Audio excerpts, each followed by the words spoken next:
Welcome to English Audio Stories. Here, you'll improve your English by listening to engaging stories, fairy tales, and fascinating tales from around the world. Sit back, relax, and let's dive into today's story. One Saturday morning, I went to visit my friend Sherlock Holmes, but he already had a visitor.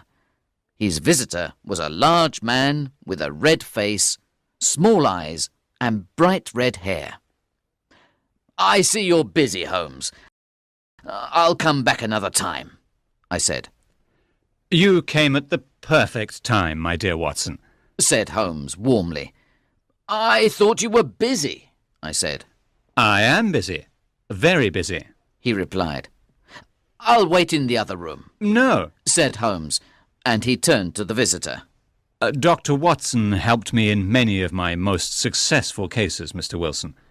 I'm sure he can help me with your case, too." The large gentleman got up from his chair and said, "I'm very pleased to meet you, Dr. Watson." Then we all sat down. "I know you like unusual, difficult cases, Watson, and this case is very unusual. Mr. Wilson, please tell your story to Dr. Watson."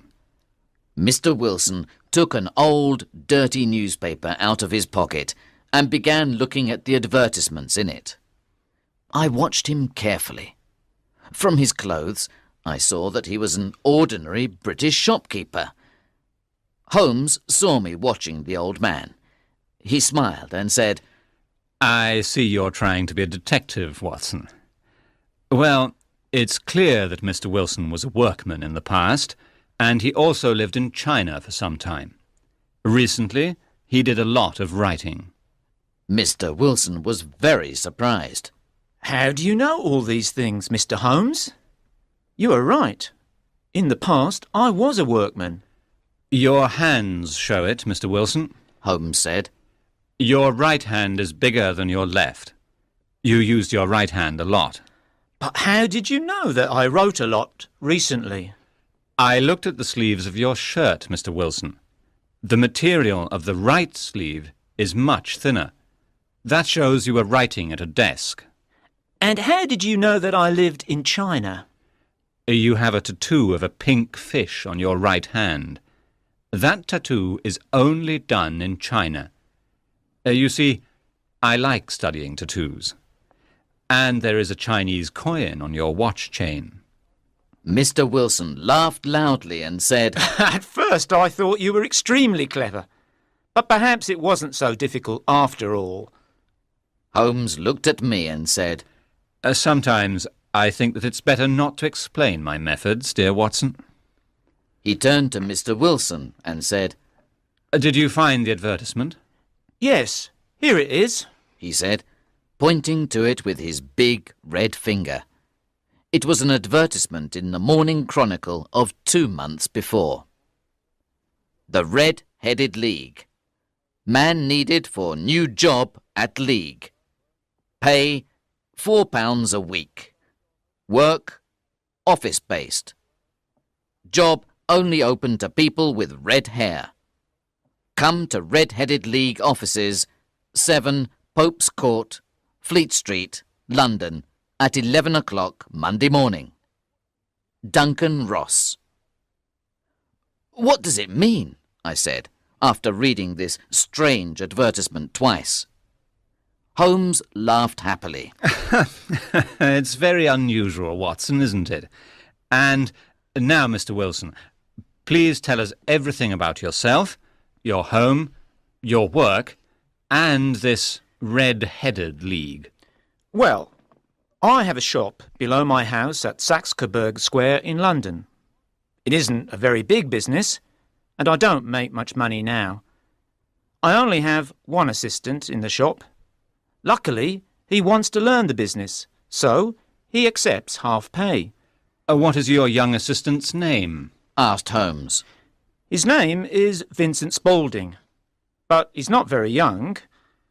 He's an excellent worker, and he can make more money in another shop, but he's happy with me." "It's unusual to have an excellent assistant," said Holmes. Tell me more about him."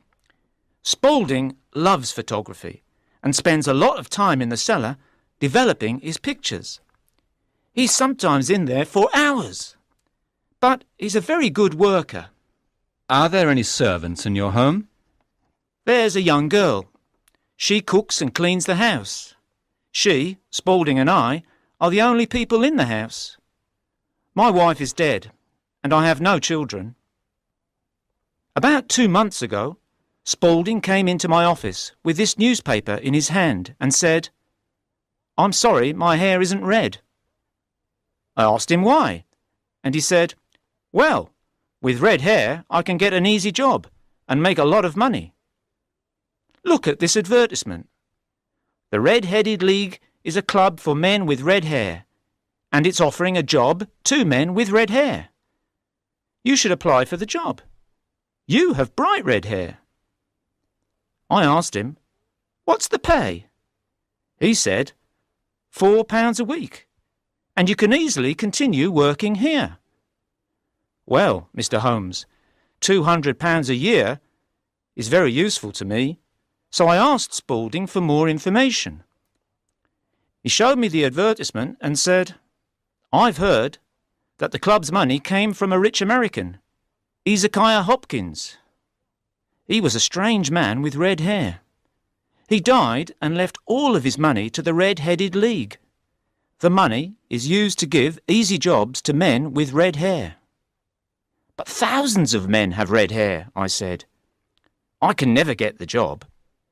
"No, Mr. Wilson," said Spaulding.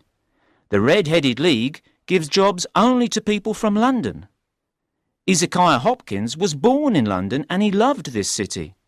Also, only men with bright red hair can get these jobs.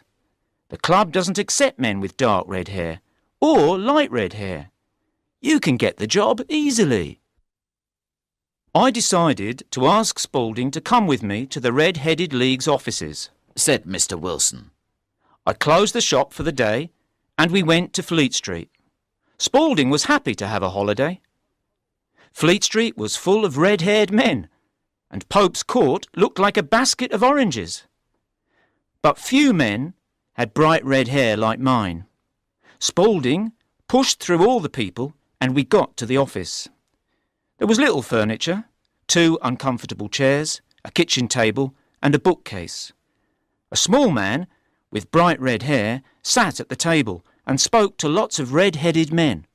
He said no to all of them, and then he talked to me. He was friendly and closed the door of the office behind us. "This is Mr. Jabez Wilson," said my assistant, "and he would like the job in the league." "His hair looks fine," the man said.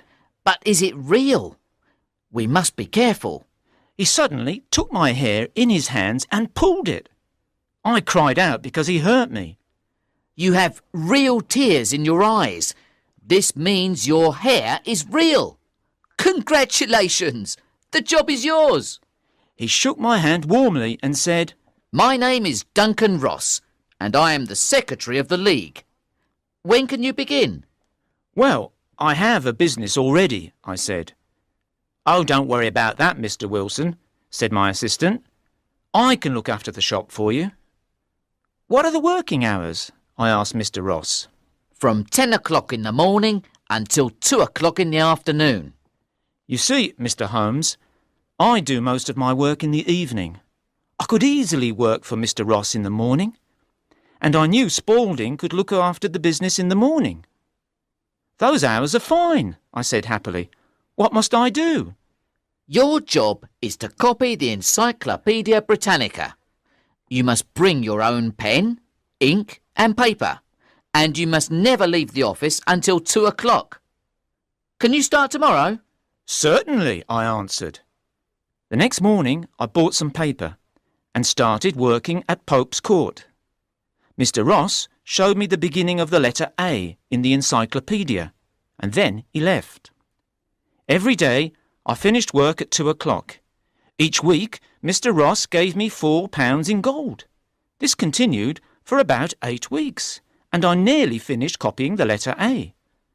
Then, suddenly, everything ended. Ended? asked Holmes. "Yes, it happened this morning. I went to work at 10 o'clock, but the door was locked. There was a notice on the door that said, "The Red-Headed League does not exist anymore. 9th of October, 1890. Sherlock Holmes and I started laughing. I can't see anything funny. Said Mr. Wilson angrily. If you think this is funny, I'll leave. No, no, cried Holmes. your case is very unusual, but there is something a bit funny about it.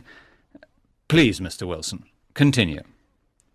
I asked the people in the building, but no one knew about Mr. Duncan Ross or the Red-Headed League. I was angry and confused. What did you do then? Asked Holmes. I went home to Saxe-Coburg Square and told Spaulding. He was surprised and did not know what to say. So I decided to come to you, Mr. Holmes, because I don't want to lose £4 a week. This is possibly a very serious case, said Holmes. Of course it's a serious case. I'm losing £4 a week. You can't be too angry, Mr. Wilson. The League paid you £32 for 8 weeks' work, and you learnt many things about the letter A in the encyclopedia. Now, I'd like to ask you some questions. When did Vincent Spaulding start working for you? About 3 months ago. What is he like? He's small but not thin, and he moves quickly. He's about 30 years old and has a white mark just above his eyes. Holmes was suddenly excited. A white mark? He cried. And does he have little holes in his ears for earrings?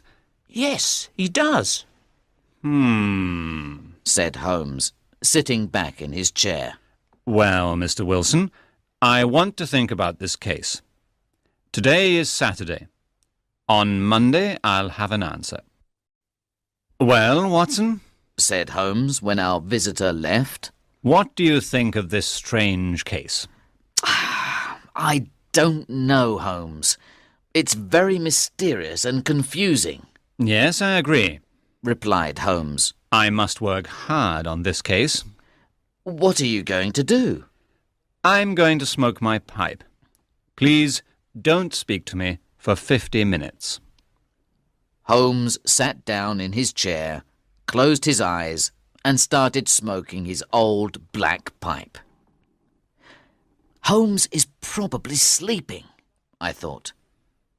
But then he suddenly jumped up and put his pipe down on the table. There is a concert of classical music at St. James's Hall this afternoon. Holmes said. Let's go and listen. Yes, I'm free today, I replied. Good. Put on your hat and come. I want to have some lunch first. We went to see Saxe-Coburg Square. It was quite poor and ugly. There was some grass in the middle of the square and old houses around it. One of them had a shop window and shop door, as well as a house door. Outside the shop, we saw a sign with the name Jabez Wilson painted in big white letters. This was Mr. Wilson's shop. Holmes stopped and looked at the shop for a moment. Then he stood in front of the shop and hit the large stones of the street with his walking stick. Finally, he knocked on the shop door. A young man opened the door immediately. Can you tell me the way to the Strand? Asked Holmes. 3rd right, 4th left. Answered the assistant quickly. A very clever man, Said Holmes as we walked away. Do you know him? I asked. No, but I looked at the knees of his trousers. And what did you see? What I expected to see.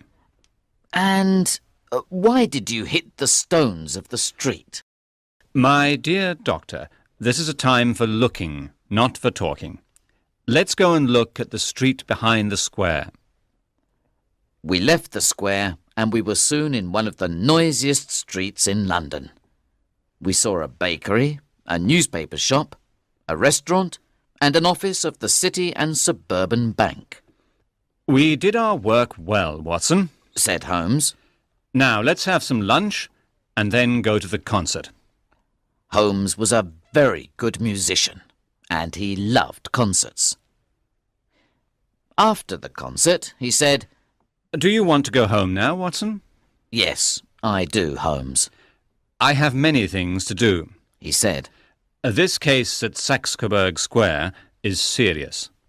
Someone is planning a serious crime, but I think we can stop it. Let's meet tonight. "At what time?" At 10 o'clock. "I'll be at Baker Street at 10. Good. There will possibly be danger tonight, so bring your gun. He waved his hand and walked off. I was quite confused about this case, but Holmes, of course, was not.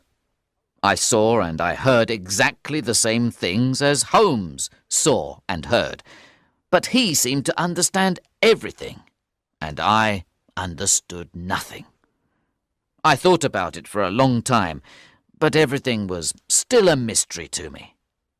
When I arrived at 10 o'clock, there were 2 carriages outside the door at Baker Street. 2 visitors were there too, a policeman called Peter Jones, and a tall, thin man with a sad face and dark clothes. Watson, I think you know Mr. Jones. Let me introduce you to Mr. Merriweather, the director of the City and Suburban Bank. He is going to be part of our adventure tonight. I hope you're right, Mr. Holmes, said Mr. Merriweather, because I didn't go to my usual card game with my friends this evening, and I have never missed my card game in 37 years. I think this will be an exciting night, Mr. Merriweather, said Holmes. You are going to save £30,000, and you, Jones, are going to catch a terrible criminal. "John Clay, the murderer and bank robber!" exclaimed Jones. "He's young, but he's the cleverest and most dangerous criminal in England. His grandfather was a king's brother, and he is an Oxford University man." It's time to go now, said Holmes, looking at his watch. Mr. Merriweather, please go with Mr. Jones in the first carriage, and Watson and I will follow you in the second one. During the journey, Holmes spoke very little, but he sang some of the music from the concert that afternoon. Finally, the 2 carriages arrived at the City and Suburban Bank in the main street near Saxe-Coburg Square. Mr. Merriweather took his keys and opened a side door of the bank. We went through many doors and dark corridors. Then he took a lamp and we went to a big cellar. There was a strong smell of earth, and there were a lot of big boxes on the cellar floor. The ceiling looks strong, said Holmes, holding up the lamp. The floor is strong too, said Merriweather, hitting it with his stick. Oh dear, it sounds empty. Please speak quietly, said Holmes. The thieves must not hear us. Please sit down on one of those boxes and don't say or do anything. Mr. Merriweather sat down silently. Holmes put the lamp on the floor and took out a magnifying glass from his pocket. He carefully looked at the cracks between the large stones of the floor. We probably have 1 more hour, said Holmes. The thieves can't do anything until Mr. Wilson is in bed. Then they'll work very quickly. Well, Watson, I'm sure you understand that we're in the cellar of one of London's biggest banks. Mr. Merriweather is the director of the bank, and he'll explain the situation to you. You see, Dr. Watson, it's our French gold, the director said very quietly. Inside these big boxes, there are £30,000 in gold coins. That is why the worst criminals are interested in this cellar. Gentlemen, now we must wait in the dark, said Holmes, turning off the lamp. Suddenly, everything was black. They will soon be here, he continued. So we must hide behind the boxes. When they come, we must be ready to act quickly. These are dangerous men. If they shoot at us, Watson, you must shoot at them. I put my gun on top of a box and I was ready to shoot. There is only one way for them to escape. Holmes continued. Through Wilson's house and into Saxe-Coburg Square. Did you do what I asked, Jones? Yes, Mr. Holmes. 3 policemen are waiting outside Mr. Wilson's house, said Jones. Very good. Now we must be silent and wait, said Holmes. We waited for an hour and a quarter, but in the dark it seemed much longer. My legs and arms were tired. Suddenly, I saw some light through the cracks in the floor. Someone pushed up a big stone and a white hand appeared. The light became brighter and a face appeared. It was Mr. Wilson's assistant. The young man looked around and then climbed up into the cellar. He helped another man to climb out of the hole. Both men were small and the other man had bright red hair. Holmes ran forward and caught Mr. Wilson's assistant. "Jump down the hole again, Archie," cried the assistant. The other man climbed down quickly. Mr. Wilson's assistant had a gun in his hand, but Holmes hit it to the floor with his stick. You don't have a chance, John Clay, said Holmes. "I know, but my friend escaped." There are 3 policemen waiting for your friend outside Mr. Wilson's house, said Holmes, smiling. "Oh, really?" John Clay answered calmly. "You did everything perfectly. Well done, Mr. Holmes."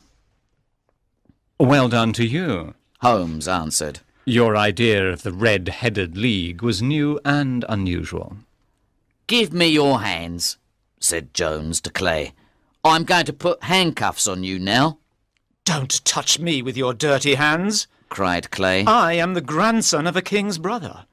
You must say 'sir' and 'please' to me." All right, sir, said Jones, smiling. Please come upstairs with me, sir.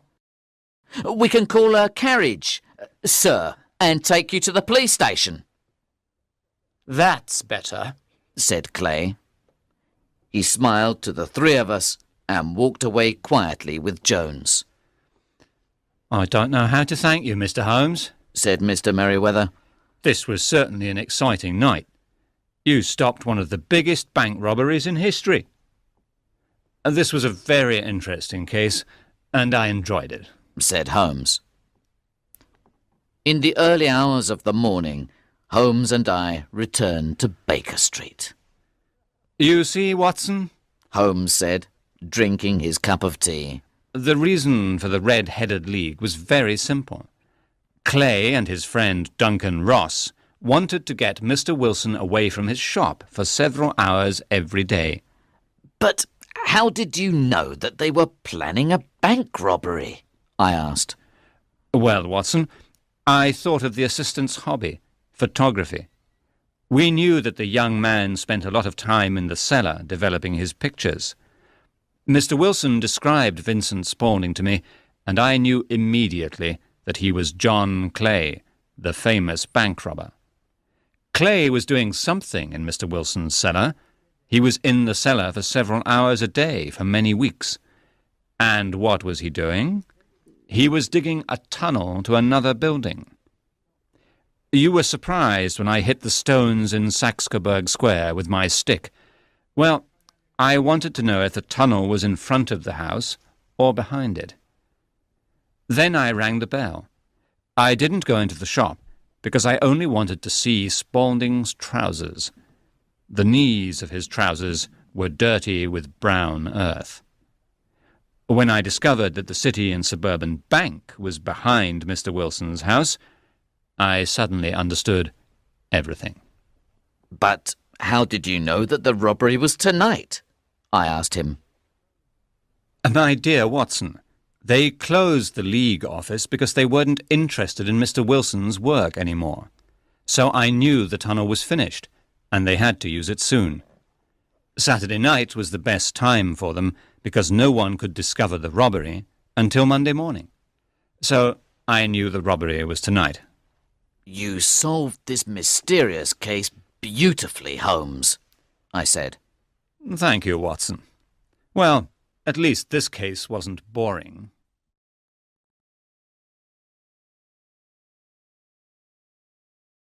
Thank you for listening. If you enjoyed this story, don't forget to like, subscribe, and hit the notification bell so you won't miss the next one. See you in the next story.